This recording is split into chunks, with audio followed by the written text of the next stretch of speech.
বিএনপির ভারপ্রাপ্ত চেয়ারম্যান তারেক রহমান আজ শুক্রবার বিকেল ৪:৪২ বাবা শহীদ রাষ্ট্রপতি জিয়াউর রহমানের কবর জিয়ারত করেন। এ সময় তিনি প্রথম ফুল দিয়ে শ্রদ্ধা জানান, এরপর দোয়া ও মোনাজাত করেন।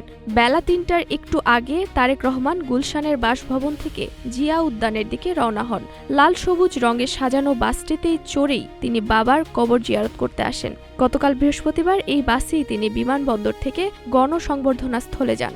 গতকালের মতো আজকেও তারেক রহমান বাসের সামনে দাঁড়িয়ে নেতা কর্মীদের উদ্দেশ্যে হাত নাড়েন। নেতা কর্মীদের ভিড়ের কারণে তারেক রহমানের গাড়িবহর ধীর গতিতে চলতে হয়। সকাল থেকেই ঢাকার শেরেবাংলা নগরের জিয়া উদ্যান ও আশপাশের এলাকায় বিএনপি ও অঙ্গ সংগঠনের নেতাকর্মীরা জড়ো হয়েছেন। কারো হাতে দলীয় পতাকা, কেউ ব্যানার ও পোস্টার নিয়ে সেখানে উপস্থিত হয়েছেন। বাবার কবর জিয়ারত শেষে সাভারে জাতীয় স্মৃতিসৌধে মুক্তিযুদ্ধের শহীদদের প্রতি শ্রদ্ধা নিবেদন করার কথা রয়েছে তার। ১৭ বছর পর গতকাল বৃহস্পতিবার দেশে ফিরেন বিএনপির ভারপ্রাপ্ত চেয়ারম্যান তারেক রহমান। নুসরাত জাহান জেরিন, নাগরিক প্রতিদিন।